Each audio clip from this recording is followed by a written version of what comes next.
All right, good evening, everybody. Welcome to our town board meeting of Tuesday, December 13th, 2022. And it is actually our last town board meeting of the year. So can I have a motion to open the town board meeting? So moved. Second? All in favor? Aye. Aye. Right, we're gonna start with any announcements. Jill, anything from you? I have an administrator's report, so do you want that now or you want that after? Just have a couple things. Yeah, go ahead, go for it. Okay, so last Friday, Chief Carroll and I attended Senate Majority Leader Chuck Schumer's press conference about railroad safety.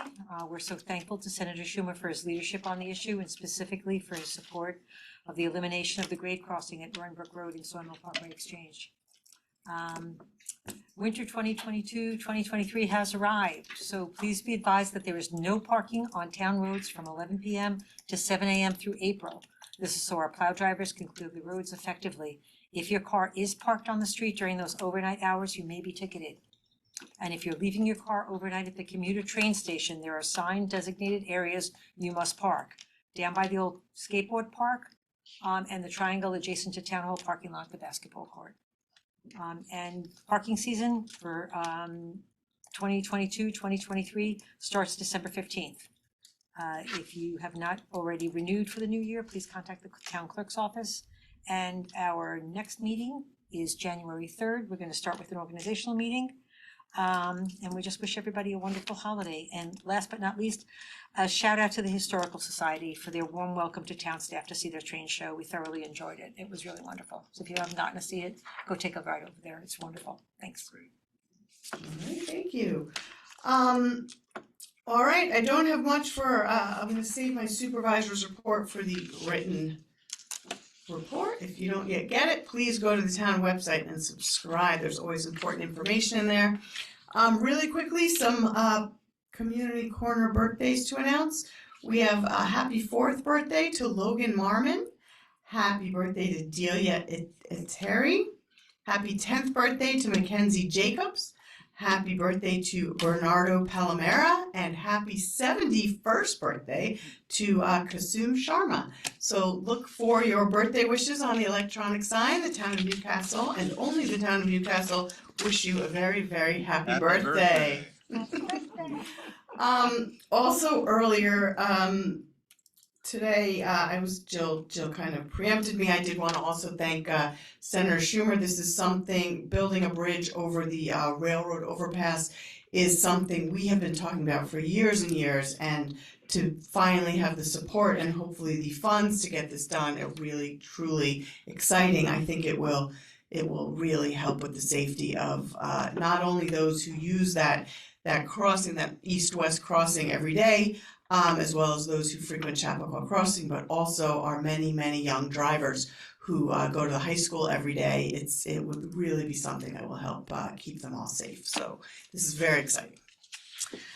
All right, so I think we are going to move very quickly to a discussion, a little airport discussion. I have Robert Fleischer here, who is the head of our what are you the head of? You're not our airport advisory committee. You're the representative our to the representative airport on advisory board. Airport advisory board with the county. So just very quick update. So right now at the county, the master plan is continuing to be worked on by their consultant. The first thing that will be coming out from the consultants are the projections for passenger usage over the next decade or so, as well as airplane usage. That's on the commercial side, things that are done out of the main terminal. They're also going to be making projections about general aviation, which is about 85% of the activity there. And it'll be interesting to see how that exactly works out. The county was asked about exactly what they expect to see from there, and they didn't have a great answer right now, but we're looking forward to seeing what that's going to be. There's also I'm going to skip that. The other portion I think that's interesting, there's still a number of lawsuits going on in connection with the airport.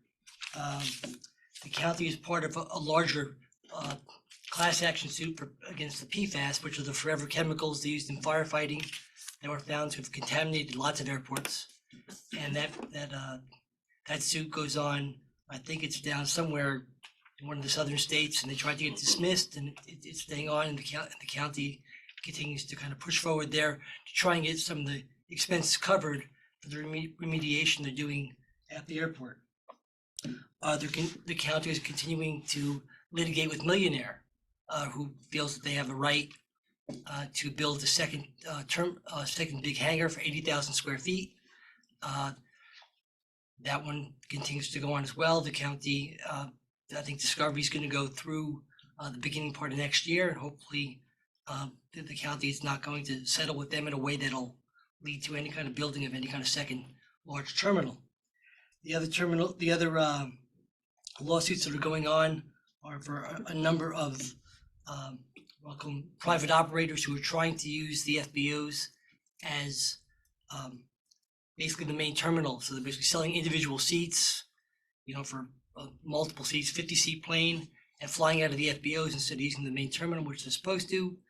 And that continues to be litigated in court as well. And those are all important to do because that one especially, because if the county were to lose that, then controlling traffic at the main terminal wouldn't mean much if anybody could use an FBO to fly a 50 to 75 person flight to wherever they want. So that's what's happening in terms of with the airport. The last AAB meeting of the year is tomorrow, and we'll be voting on trying to send a letter to the county that expresses the AAB's opinion that they should not move forward with the Millionaire proposal as well. And the resolution, do you want to talk about that now, or do you want to? Sure. So I know that you helped us to draft a resolution when this town board adopted a resolution in support of the Clean Water, Clean Air, Green Jobs Environmental Bond Act of 2022. One of the issues that I know you pointed out and we agreed was that expansion of the airport and issues around the airport do not necessarily reflect clean water, clean air issues, environmental issues. So we spoke at that time about adopting a resolution that stated that. And I know you you worked with Ed to help craft this for us. So we have that before us now. The board has looked at it. One change that we discussed as a board to put in there was on the last clause here, when we say through all other legal means at their disposal. We'd like to change that to through all other reasonable, legal, or other means at their disposal. Otherwise, if anyone has any thoughts on the board about this resolution, we can discuss that now. Look, I think it made a lot of sense. I understood you wanted to separate the two issues before and make sure the Bond Act got passed. But I think, as I said, as you just mentioned, that Bond Act and the Environmental Bond Act and the idea of doing anything to expand operations at the airport totally conflict with each other. And I think it's important that both the county executive and the county administration and the Board of Legislatures understands that that's how towns feel. I think you'll see similar resolutions coming out of other towns after this or during this next cycle. I'm not sure how many have meetings left in December, but you probably see some of them come out during the month of January. Yeah, and certainly my thought is I'm meeting with all the supervisors on next week in Westchester and Putnam, so I'm going to give them a copy of this resolution as well, so they can see what we've hopefully adopt tonight, and hopefully adopt similar resolutions as well. That'd be great. Okay. Thanks for your help, Rob. Thanks, Ron. Yeah, thank you. Thank you. Anyone have any other questions or statement on this with that change? No, I think that change really provides the breaks possibly for any future situations that we can't foresee at this time. So I support it as well. Agreed. Okay, great. All right, so now we are going to turn without further ado to our exciting presentation on our natural resource inventory. Dennis, take it away. Take it away. Hi, Dennis. Hello. Good evening. Thank you very much. If you don't mind, I just want to pause, and if you're out there watching, the New York State DEC project manager, she came down not feeling great, and so, but she said she was going to tune in, so I just wanted to thank her, because, you know, we definitely wouldn't get to where we are now without her support, and review of the document and data provided, et cetera, et cetera. So thank you, Ingrid Hagel. Introduce yourself I to will. everybody. So do you want to introduce yourself to those who may not know you, both here and who are watching? Sitting watching a number of these, I'll start for the record. I am Dennis Corelli, the Environmental Coordinator of Newcastle. I also affectionately refer to myself as the Lorax. So I think the place to start is, you know, I didn't come on until 2019, and I know in 2017, the town had developed a comprehensive plan. And goal 16 of that comprehensive plan was to develop a natural resources, it says, index that inventories and maps different flora and fauna as well as their respective habitats. So I know that this was on the town's radar when I had started. In early 2020, I believe in January, a member of DEC's Hudson River Estuary Program staff came to meet with us on the Conservation Board, and there was momentum and everybody was gung-ho, which of course hit the wall that created the rest of 2020, so that was a lost year. So in 2021, when we had the opportunity to apply, the town board in April passed a resolution which allowed us to apply and committed to matching funds ranging between $1,575 and $7,500, which was part of the requirement in the grant application. So we ultimately submitted that grant application, and concurrently with that, I developed a request for proposal so that I could solicit responses from consultants, so that if we did indeed receive the grant, then we would be prepared to sort of hit the ground running and have one selected and kind of move in that direction. So in October of last year, we were approved and received a grant of just over $36,000 to complete the NRI. And then in December of last year, on the 14th, it's like a year ago, wow,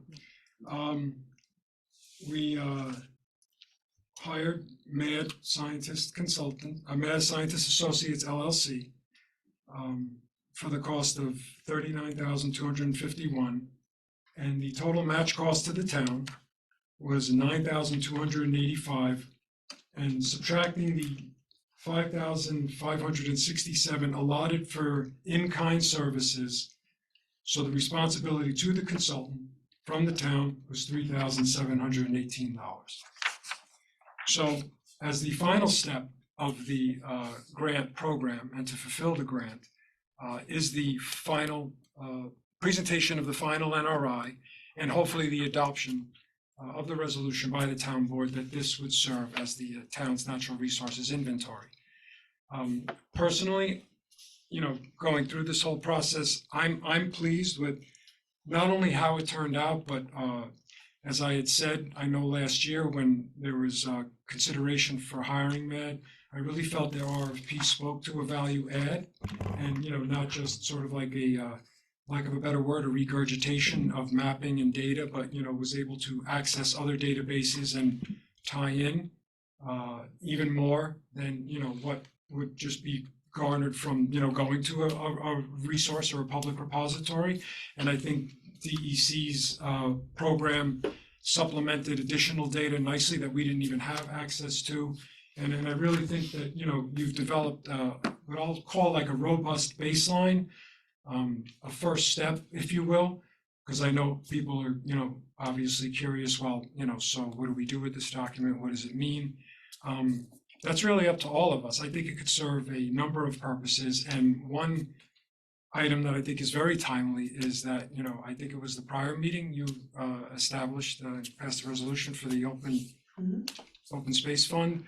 So obviously there's going to be steps in that process which are going to require justification as to why we should, what spend on, why is it necessary to pursue this property, this land, this area of town.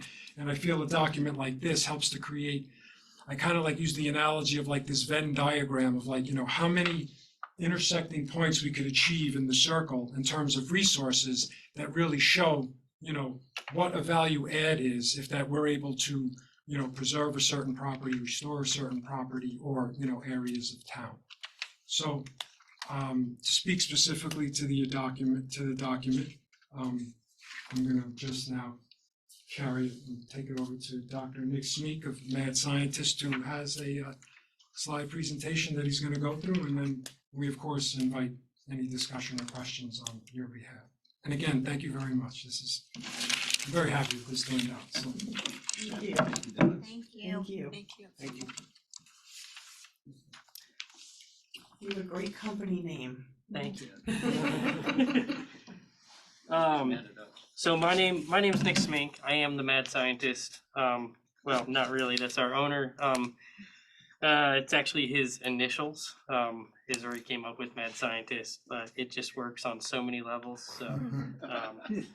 So, so we love it.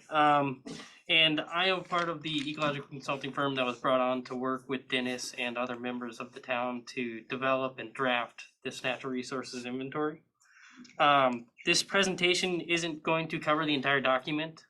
It's a large document. It's meant to kind of provide an overview of what is included in it, and then some ways that it may be able to be used and applied by the town.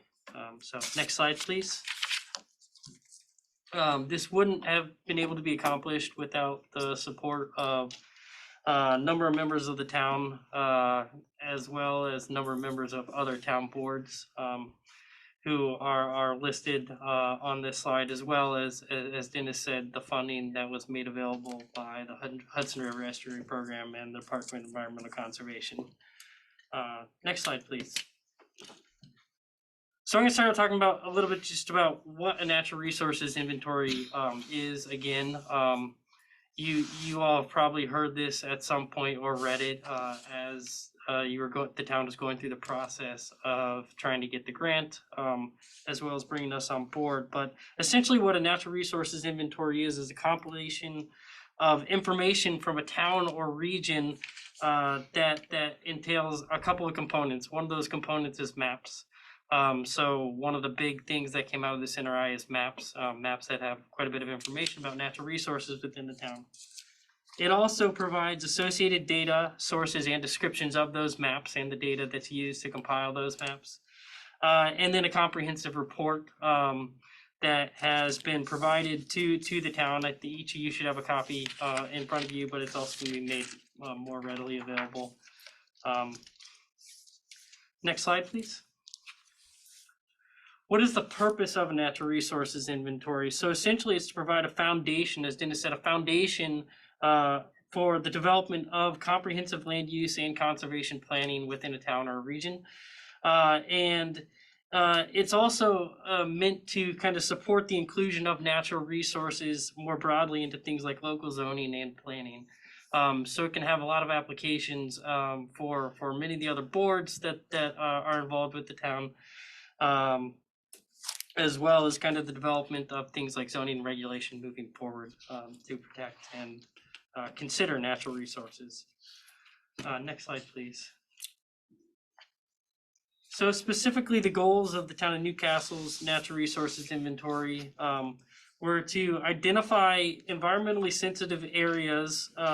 So this includes things like steep slopes, streams, floodplains, wetlands, wildlife habitat, among other things. Characterize areas of high biodiversity for wildlife species and their habitats that they require to thrive. We also were trying to measure community participation in community science and volunteer efforts. So that's a component of this. Determine community interest in preserving and expanding natural resources within the towns. There was an outreach component of the development of this that involved a survey of the town, which I'll address in a little bit more detail coming up.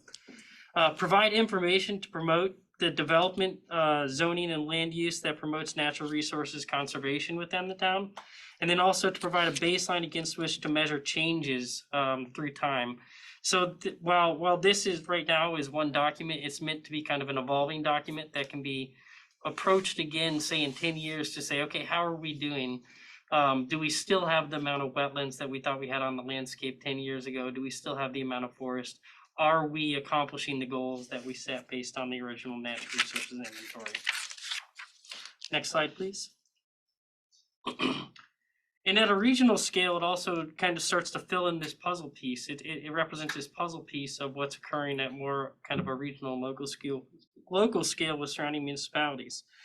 So areas like Bedford, Mount Kisco, North Castle have already developed natural resources inventory plans for their communities. To the south, Mount Pleasant and Pleasantville are currently undertaking an effort to develop their own natural resources inventories. And Croton-on-Hudson also has at least developed maps that represent the information that's included within the natural resources inventory. So this represents a puzzle piece for the region that starts to fill in information that was available but had not been compiled in a format that made it really usable in any certain way. Next slide, please. So as I mentioned, as a portion of the development of the natural resources inventory, there was an outreach where we developed a survey that was sent out and advertised to residents of the community. And I wanted to point out a couple of things. This was one of the first questions that was presented within this survey, and it's seeking what people really think about and what they want from the natural resources in the town. So if you look at these percentages, what you'll see is that the top four kind of recognized benefits are, number one was inhibiting development and sprawl. So residents within the town see it as an opportunity to maintain natural resources and maintain the nature that the town exists in now. Number two was it deals more with climate change. So removing carbon and assisting in the mitigation of global climate change. And number four kind of addresses that issue too, where having canopy cover and natural areas can help to alleviate some issues with temperatures that may occur in developed areas. And number three really address kind of the non-consumptive uses of habitat for wildlife. So this is kind of that intrinsic value of natural resources and what they represent to individuals of the community who may use them for recreation or bird watching or fishing, things along those lines. Next slide, please. This is another one of the questions that was on it. And it specifically is asking how important is it to individuals of the community that the town works to address the management and conservation and promote a healthy and natural environment. And I think you can see that we had 149 respondents to this survey. 73% of those respondents said it's very, very important to them, extremely important that the town takes into consideration natural resources when making decisions. So what that kind of leads to is that this document starts to allow and compile and provide the town with the ability to do this, to really start taking into account these natural resources when making decisions. Next slide, please. So I'm going to start talking a little bit about some of the components of the natural resources inventory. I'm not going to cover all of these, but this gives you a pretty good idea of the different areas that were covered in the mapping and as well as in the text of the document. So broadly, it addresses geology, aquatic resources, habitats and wildlife, parks and open spaces, and then land cover and zoning within the town. When you start to look more specifically within some of those areas, for example, within geology, it's looking at things like bedrock and surficial geology, as well as the soils. And probably kind of more importantly to the town, given some of the regulations that already exist, is it starts to map out those steep slopes that are addressed within existing town regulations.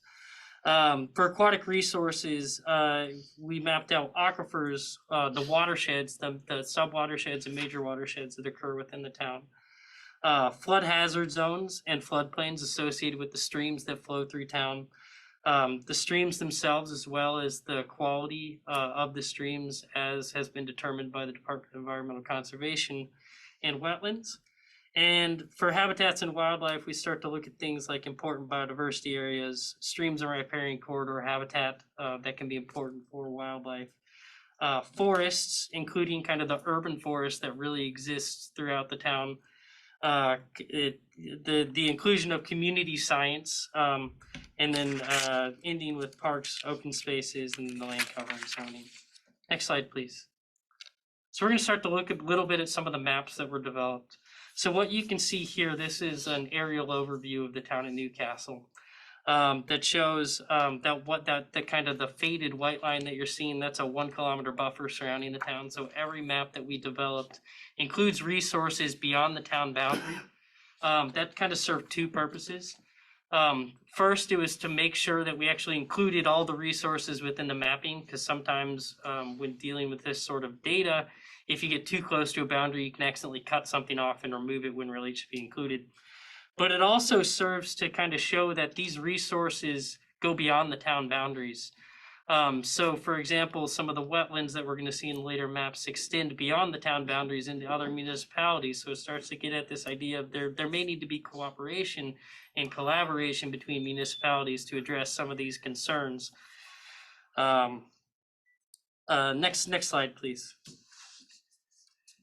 Now, if we begin to take that aerial photography and break it down into different components, what you end up with is these kind of more broad maps that basically these things like forests and wetlands are turned into shapes on a map, and they are georeferenced. So we're basically working, when this data is developed, you're essentially working from either on the ground data or aerial photography and breaking it down into these individual components. This map represents a base map that is going to serve as the base of every single map that is included in the natural resources inventory.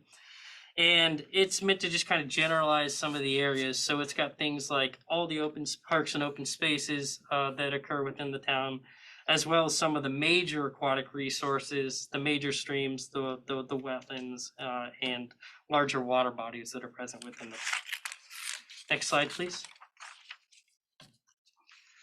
This is a map of the wetlands that were mapped within the town, and as you can tell, just by looking at this, wetlands are relatively abundant throughout the town. And this includes 21 New York State regulated wetlands, so these are wetlands protected by state regulations. And those wetlands totaling almost 849 acres within this area. Next slide, please. So in this map, which is another one of the aquatic resource maps that's included in the natural resources inventory, what you're seeing is aquatic resources, some major streams, as well as water bodies, and it represents the consolidated assessment listing method that is completed by the Department of Environmental Conservation, with water bodies and streams listed and shown by kind of a measure of impairment. So next slide, please. As I said, this is just this isn't going to include all these maps. This presentation doesn't include all the maps. Largely, we're covering the ones that are printed and are going to be available for display that are on the walls. So this next map represents the known locations of culverts, stormwater outfalls, and dams, as well as streams within the town. And on the large printed map behind me, I've actually combined the previous map with this one. And I think it kind of illustrates the idea that when you have things like a lot of stormwater outfalls going in the stream, you can start to get an idea of why some impairments may be occurring. And in fact, the DEC fact sheets for the assessed streams identified list urban stormwater inputs as a primary stressor for a lot of these streams and water bodies. So by knowing where these occur, it allows communities to start to potentially address some of those issues that may be occurring because of the locations of stormwater outfall. So this can include things like starting to put in green infrastructure, so rain gardens, and other green infrastructure that captures water and allows it to filter through something prior to entering the stream. So when looking at this, you can start to get an idea of some areas where some of that may be able to occur. Next map, please. On this map, what you're seeing is the estimated canopy cover. So this is tree cover throughout the town. In 2016, that's the most recent data available for the town. Canopy cover, total canopy cover was estimated about 67.3% of the town. And there's been only but since 2011 that represents about a 0.5% decrease in the total amount of canopy cover. So not a major decrease, and actually somewhat surprising given that Hurricane Sandy came through in 2012. But this is potentially going to be an important metric to keep tracking over time, because what we're starting to see now is a lot of tree diseases that are starting to enter some areas. So these are things like emerald ash borer, beech leaf disease, that you may actually start to see a drop in canopy cover. And that's not necessarily going to represent something like, oh, we've got more development, there's canopy cover loss. No, this is just going to be naturally occurring loss of canopy cover that could be tracked over time. Next slide, please. So we're going to talk a little bit about the wildlife here. This is data from the New York Natural Heritage Program, and it represents some potentially important biodiversity areas that intersect town boundaries. These areas are considered areas of importance for sustaining or potentially sustaining rare species that occur within the state of New York. And they also may represent some opportunities for increased conservation planning and zoning considerations to kind of minimize impacts within these areas where these species may occur within town boundaries, as well as maintaining important habitat connectivity to support wildlife movement and long-term survival of populations within the town and within the region. Next slide, please. This is a map that is developed from the National Land Cover Database dataset. So the National Land Cover Database dataset is a kind of aggregate government program where they use aerial imagery to track land cover over time based on the aerial imagery, and it's periodically updated to not just represent potential changes in land cover over time, but to also incorporate updates to the technology that's used to develop maps, which actually increases the accuracy of the database over time. There's a lot going on there, but I'm going to throw a couple numbers here at you really quickly. So what you're seeing in the pink and red, that's about 39.1% of the town. That's what this database considers developed areas. So that's going to include both residential, low density, as well as higher density, as well as kind of the downtown areas that would be depicted in red.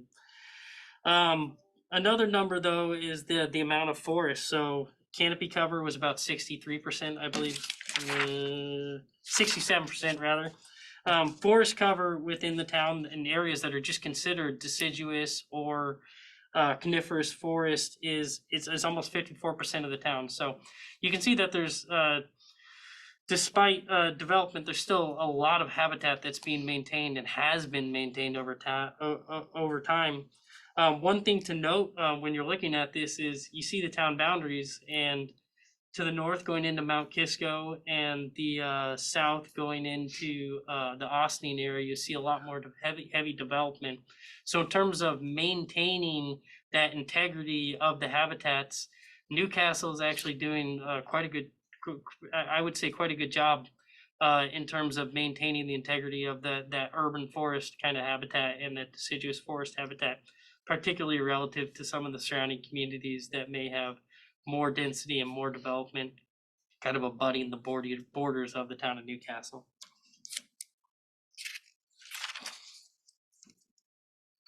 And next slide, please.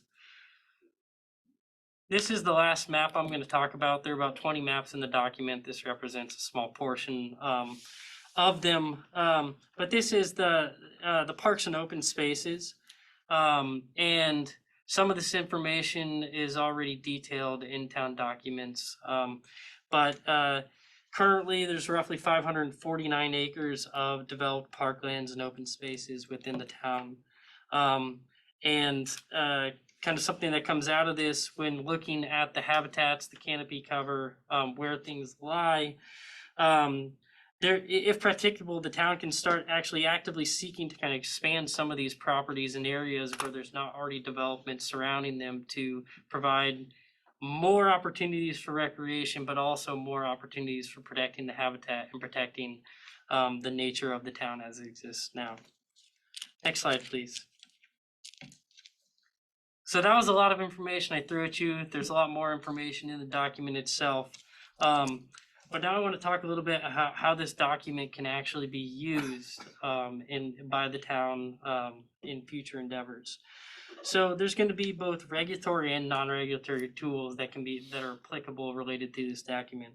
Non-regulatory tools can include things like non-binding designations, land acquisitions by the town, land management, so actively managing properties within the town to maintain the integrity, and educational programming and community events.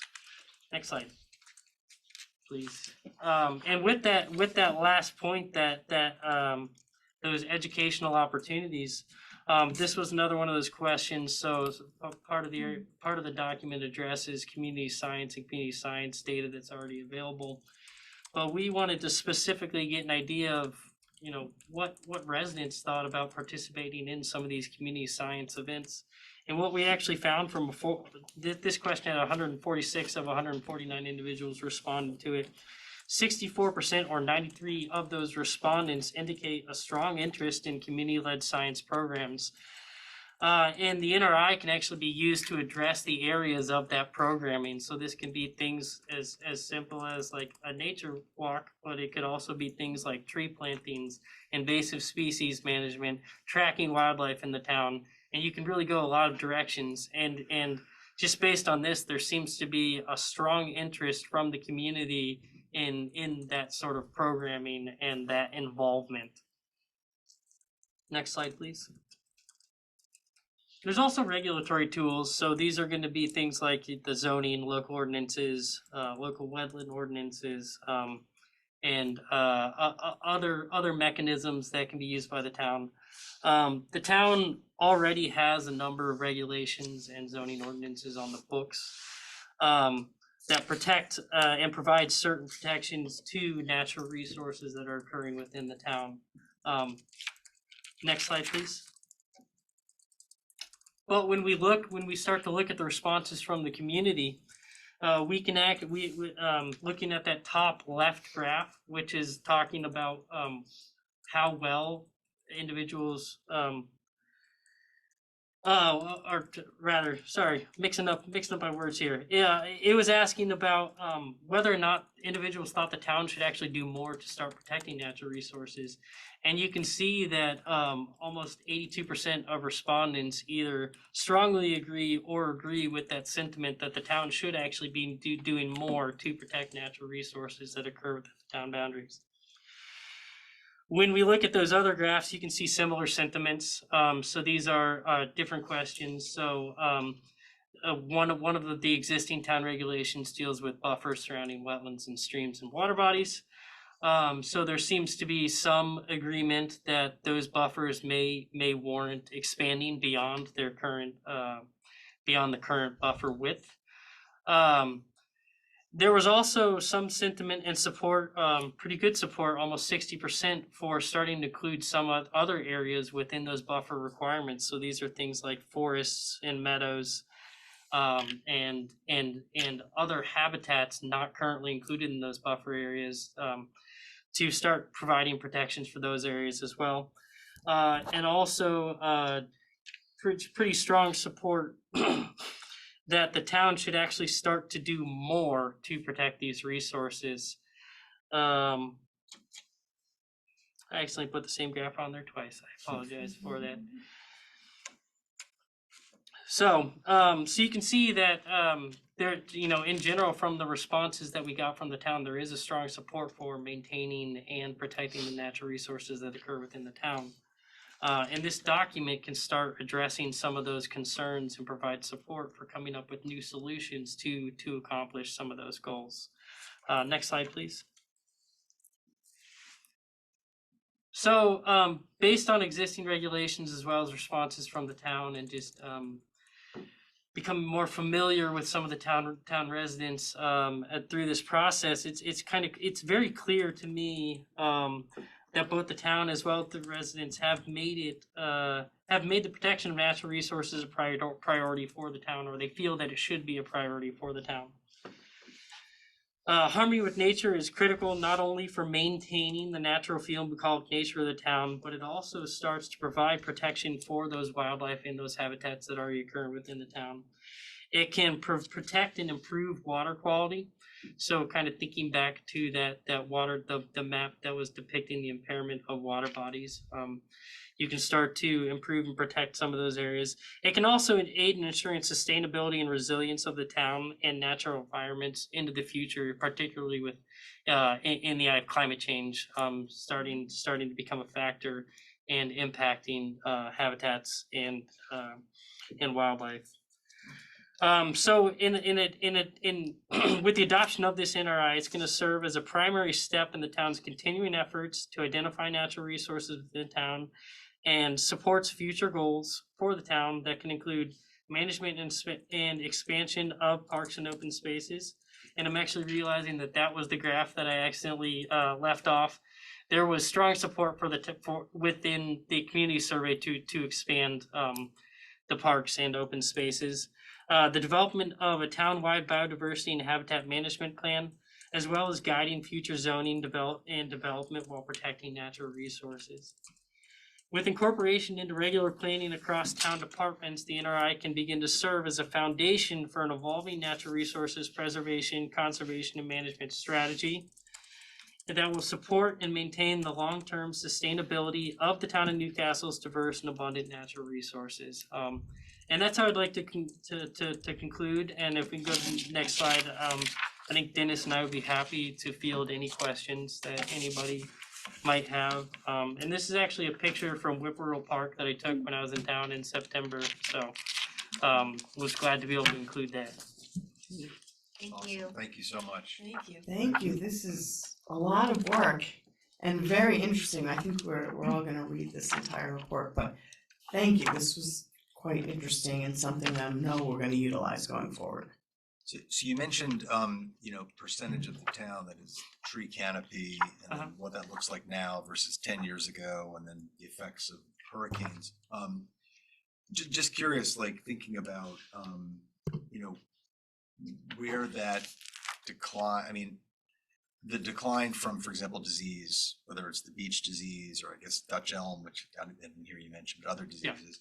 Yeah. Does that typically hit the canopy in individual owned lots or in larger preserve type areas? Where would you see that typically be a bigger issue? Oftentimes it's going to start in one area and just start to spread. So things like emerald ash borer, you would have had your first notification in, say, the town or the county, oh, it's been spotted, and it's going to spread out from that location. One of the maps that's included in there has community data from the PRISM program, which is kind of a community-based tracking of invasive species that included some of the diseases. So that map had a couple of locations where some of these diseases had been noted. But in general, it's just going to be it's just going to spread from a point is often what you see with a lot of these diseases and pests. Things like emerald ash borer, just looking at the aerial imagery as I was reviewing it, lots of times you're going to be seeing that in the opening of canopies above forested wetlands, because a lot of those wetlands would have had ash trees in them.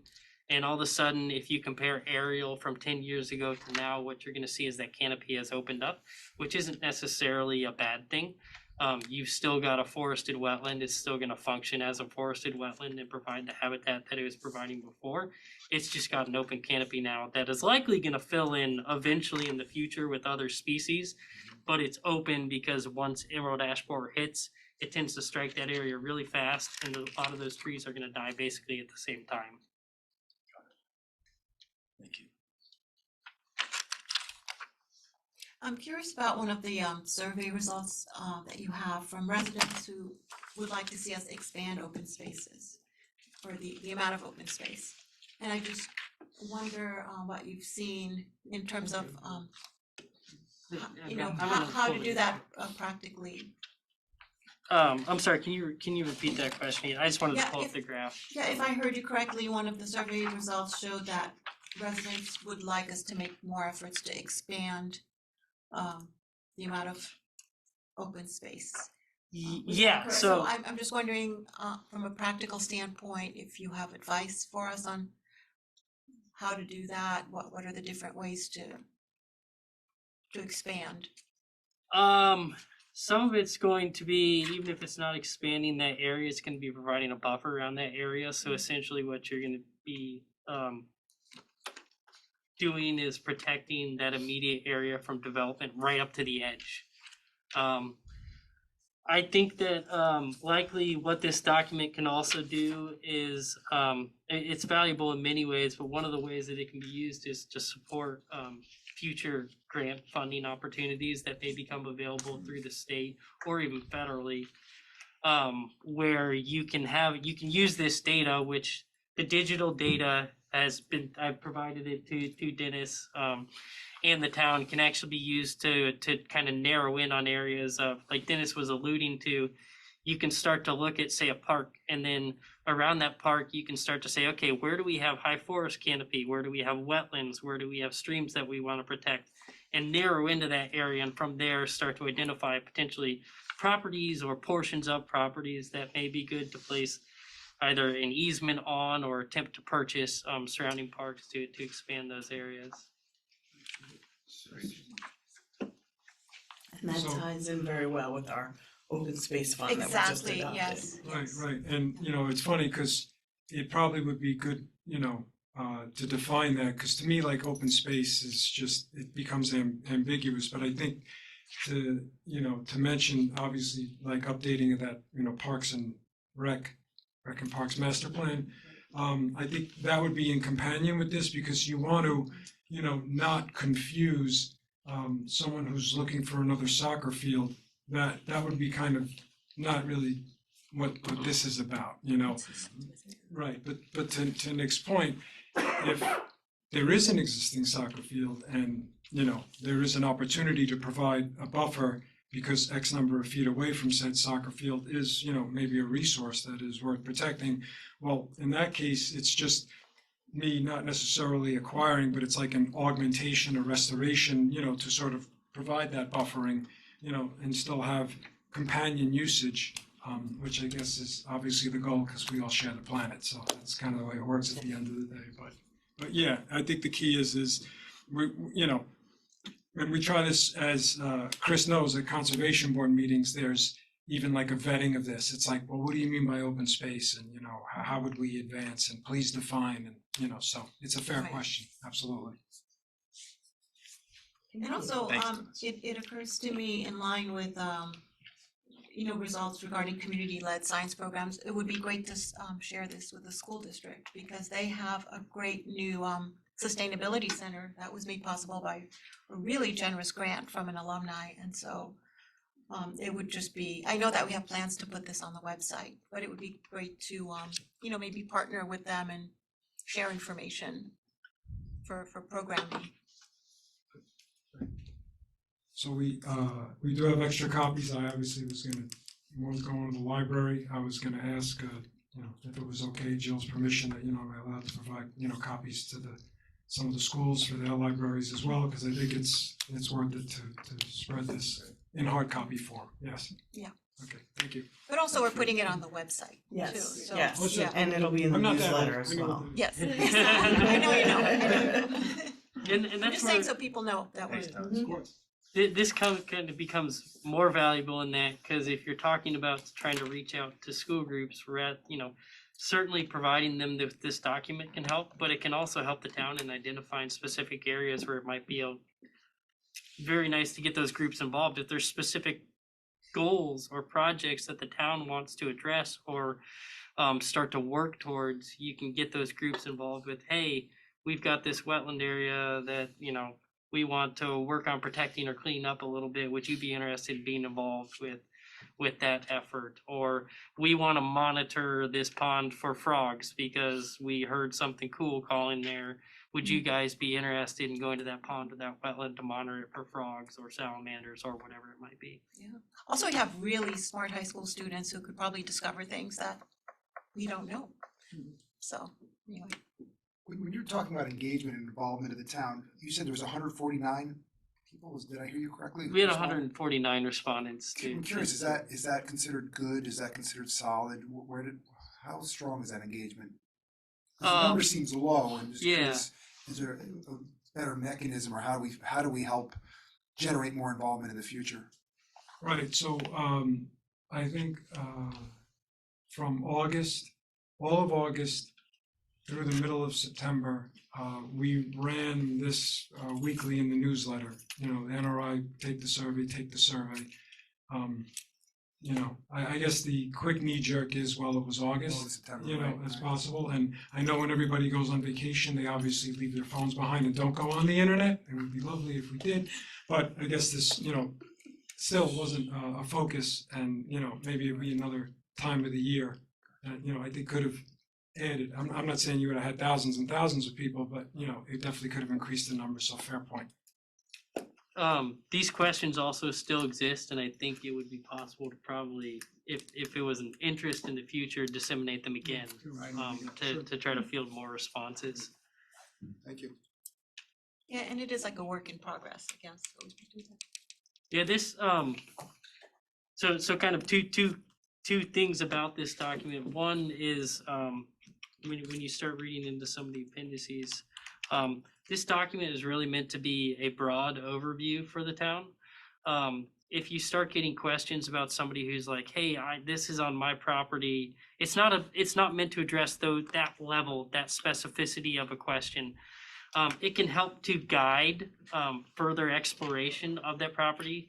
So you may be able to pull up the data on, say, a wetland. So he says, I don't think there's a wetland on my property, even though it's mapped. And what this would end up doing is guiding, say, Dennis to go out and inspect it, you know, to be able to say, yes, there is, or no, there's not a wetland, or no, yes, there is a stream, no, there's not a stream. Because there certainly are inaccuracies in terms of the mapping that are just embedded in the data. So this is all geographic data similar to a GPS coordinate that you would collect. And when you collect a GPS coordinate, there's error associated with that point. That's also embedded in all this other data too. So things like the map that showed the land cover, each one of those things it's actually a small box that represents a 30 by 30 meter pixel on the landscape.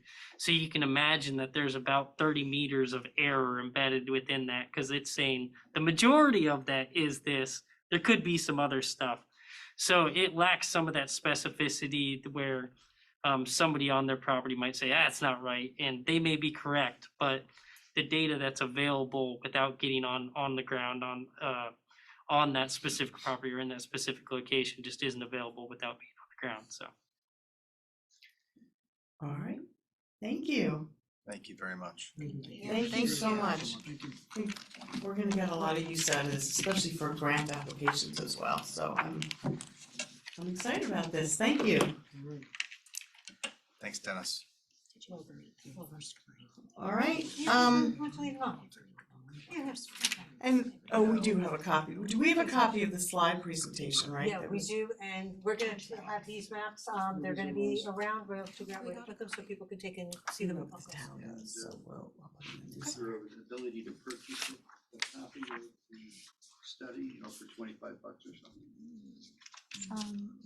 We'll see if we can It's find gonna out. be available on our website, so people can print it off if they so choose. Or not, because that's not so environmentally friendly, but they can also look at it online.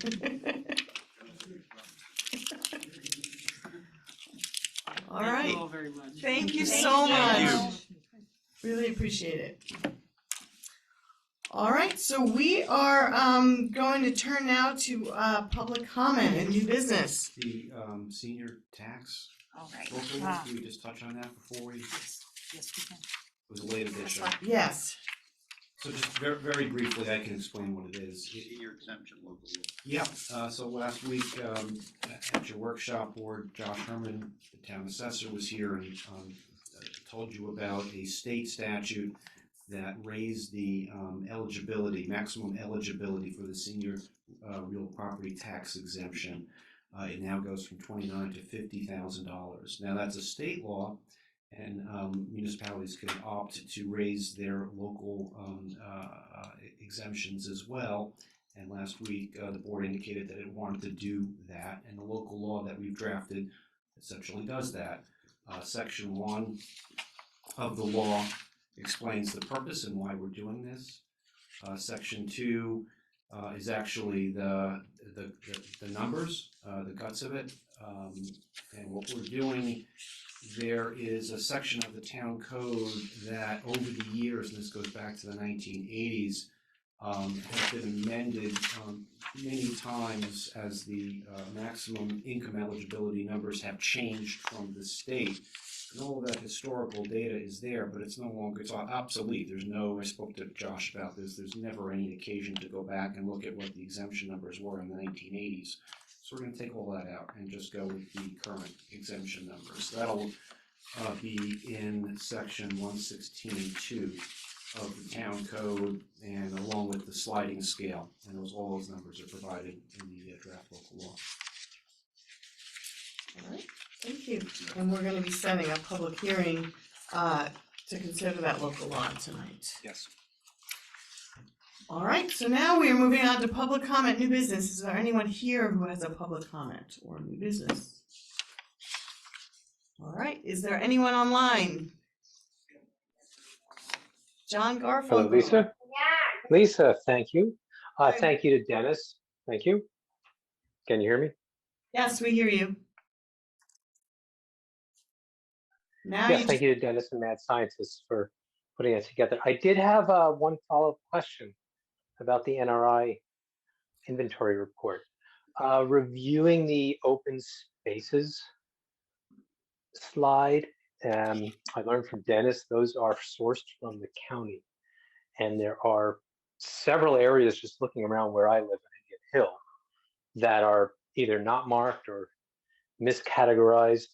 And there's nothing on the map covering easements that would cover that. So I'm wondering, is there a process that the town would work with the county planning office to update that map, the data in that map? Is there a process for that? So we will look into Dennis and Dr. Smeek have actually left the building. But we will certainly bring that question up to them and look into if that's appropriate. Thank you. Okay, Appreciate thanks, John. Anyone else online? Okay, so with no other public comment, then I think we're gonna move to resolutions. There's just one question I had for the board. On the consent agenda, there is the authorization to approve the contract with CVAC for basic life support services. I had sent the board an email. Are there any questions on that? Okay, then Thank you. please proceed with the consent agenda. All right, so is there anything in the consent agenda that any town board member would like to take out? All right, so we can start with the resolutions. Ally, do you have them over there? Have you explained to Ally the process and reasons why someone would take something out of the consent agenda? I remember when I joined the board that was like usually said, but I never understood what it meant. So I think that's it. Ed, have you done that? I don't think we covered that. I was remiss. So let's do that, right? Holly should probably listen to this What too. a wonderful opportunity this is. So the It's a learning consent moment. agenda is what, about 1 to 2 years old at this point? And it's a way to expedite getting through resolutions that are very routine in nature and there aren't a lot of whereas or any whereas clauses. There's not a lot of reading to do, and we take them instead of individually, as we did in the past, just as a group. So all you do is read the description Okay. in the consent agenda, and then there's one motion to approve them all at once as a batch. And the So- reason why someone would say I don't want it in there is Thank you. because. So if there's something that you thought should be called out and deserved to be read separately from the others, that it was, it's hard to think of it. So for instance, I've taken things out when we've hired someone new or we've appointed people to committees. I felt like those should be called out, or if somebody retired, we made sure we wanted to recognize them individually. A sizable purchase. Also, you might wanna take something out if you know that not everyone will vote the same way. Correct. So we try to identify which ones should be in the consent agenda, but from time to time, one will slip in there that a board member will say, nope, let's pull that one out and give that one a separate read. So that's why we always ask. Usually we've caught them before, but we always ask just in case. So while we're on the subject, on the resolutions themselves, I'm going to suggest that the board just read the number of the resolution as opposed to the title of the resolution, because I've noticed at the last meeting in particular that some of the titles got kind of long and then And it's redundant. ran into, Yeah. exactly. Yes. Okay. Okay. I move to adopt the consent agenda as submitted, consisting of the following: adoption of minutes, November 2022, adoption of monthly reports, November 2022, authorization to obtain survey and appraisal services, MNRR, authorization to declare surplus and to auction recreation senior bus, authorization to accept easements and other agreements from NCFD number 1, authorization to approve 2022-2023 NCCMC contract, authorization to approve contract with CVAC for basic life support ambulance services. Second. All in favor? Aye. Aye. I move to adopt resolution number 1, to approve the payment of claims in the amount of $800,099.49 listed on the Nope. $845,099.49, sorry, listed on the summary pre-check writing report and detailed voucher detail report, both dated December 12th, 2022. Checks will be printed and distributed to each claimant listed on Wednesday, December 14th, 2022. I move. Wait, Chris, can I? No, there's second. All in favor? Aye. Aye.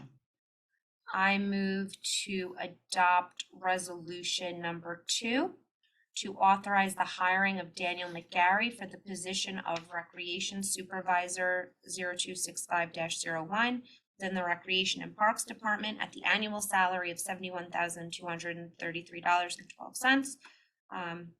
Group 9, Step 2, effective December 27th, 2022. Second. All in favor? Aye. Sorry. No, we can have someone else. We usually do it by page. Yeah, it's a lot of pages. Do you have it in front of you? Yeah, I have it here. We're on, 3. yeah, I got it. Resolution number 3, I move to authorize the hiring of Jacob Day to the position of laborer within the Recreation and Parks Department, the annual salary of $48,055.31, effective January 3, 2022. I Second. second. All in favor? Aye. Aye. Resolution number 4, I move to authorize the hiring of Jeffrey Marmelstein at the rate of $25 per hour and Daniel Anderson at the rate of $20 per hour as recreation attendants within the Recreation and Parks Department, effective December 19, 2022. I second. All in favor? Aye. Aye. Resolution 5, I move to adopt the following resolution. Resolve, the town of Newcastle Town Board hereby adopts the preliminary budget and salary schedule amended as per attached as the final budget for fiscal year 2023. And be it further resolved that the 2023 final budget for the general and highway fund set forth a total tax levy of $17,376,586. And be it further resolved that the 2023 final budget for the solid waste district renews the annual dwelling unit charge of $602 per residential unit. And be it further resolved that with regard to condominium complexes with adequate refuse storage capacity as determined by the Commissioner of Public Works, the 2023 final budget for the solid waste district renews the annual dwelling unit charge of $602 per condominium residential unit for those condominiums which will remain or change to once-a-week collection.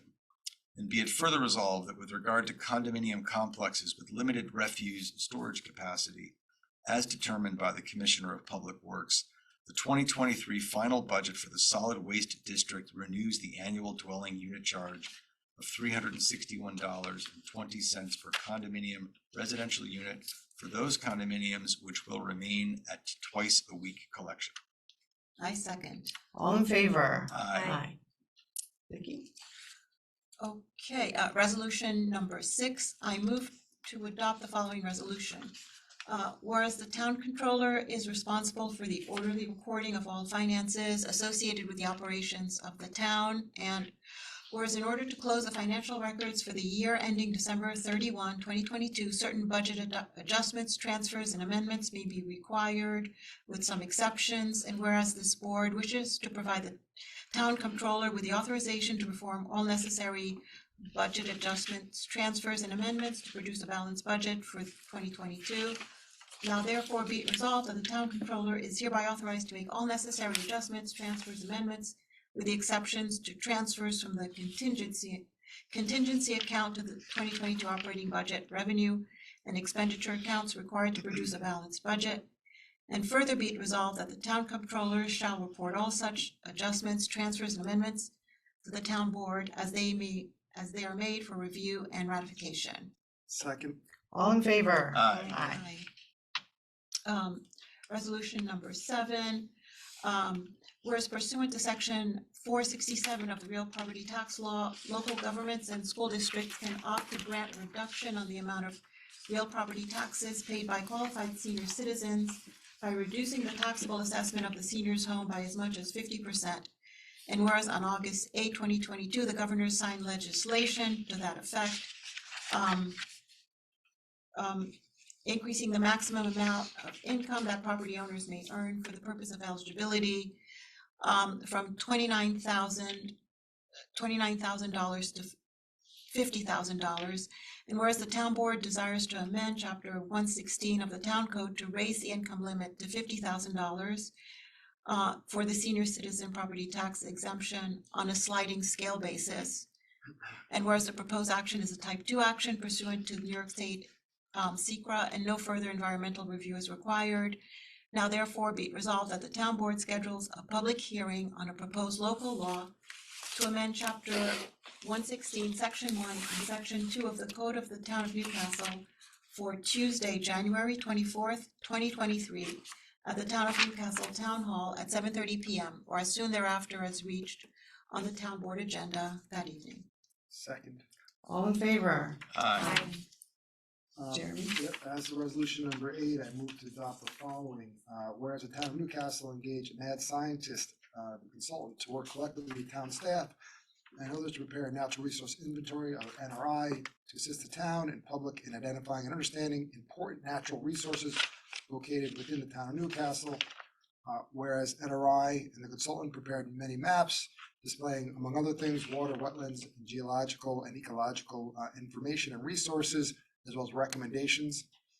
Whereas the purpose of the NRI is to provide a foundation for comprehensive land use and conservation planning and supporting the inclusion of natural resources and zoning, among other things. Whereas NRI also provided information that can be used to designate critical environmental areas, develop and implement a municipal open space plan, and amend existing zoning and subdivision regulations, among other things. And whereas the NRI will also enable the town to identify priorities for natural resources protection and to explore community-supported tools and techniques for conserving and expanding these resources. Whereas NRI,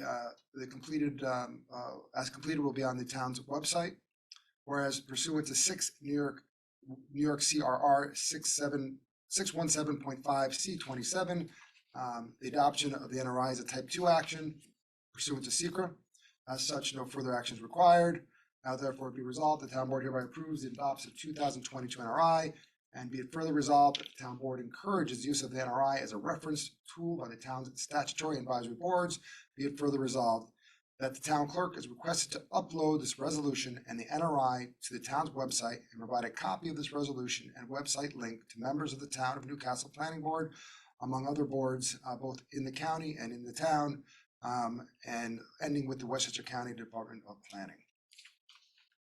Second. All in favor? Aye. As to resolution number 9, I move to authorize the payment of vacation days for non-union staff for the following individuals for a total payout amount of $15,426,031 as reflected below. Second. All in favor? Aye.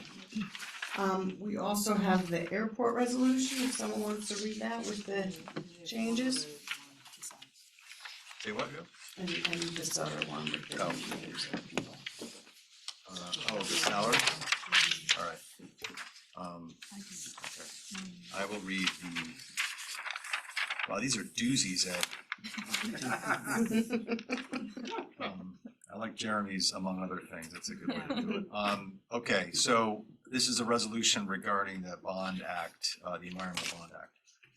I move to adopt the following resolution, whereas the town board passed a resolution on October 25, 2022, stating their support for the passage of the Environmental Bond Act to improve Westchester's environment.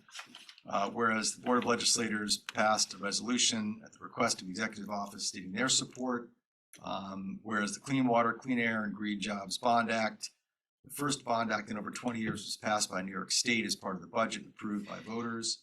Whereas the Clean Water, Clean Air, and Green Jobs Bond Act furthers the goals set forth by the town of Newcastle in the 2017 resolution supporting the Paris Agreement, and its commitment to meaningful reductions of greenhouse gas emissions, provides for the use of $4.2 billion to better prepare the state for natural disasters caused by climate change. Whereas the county airport is located next to the Kensico Reservoir, which is a key collecting point for upstate reservoirs and safe drinking water for residents of New York City and the county. Whereas the Kensico Reservoir is an irreplaceable asset to the region and critical component of water infrastructure and clean water reserves that the Bond Act seeks to protect. Whereas the County Board of Legislators also passed a resolution and reaffirmed it in 2020, which acknowledges that any expansion of the county airport's physical capacity or impact could add both air and water pollution that would negatively affect the reservoir and our region, and declares that the policy of the Board of Legislators is to limit the development of the airport to its current physical capacity to preserve the environment. Whereas Westchester County Airport is the third busiest airport in New York State and provides convenience to the public and businesses as well as economic benefits. Whereas the operation of the airport has negative impact on the regional environment, including but not limited to the generation of significant greenhouse gas emissions, especially the outsized generation of such emissions from private aviation operations.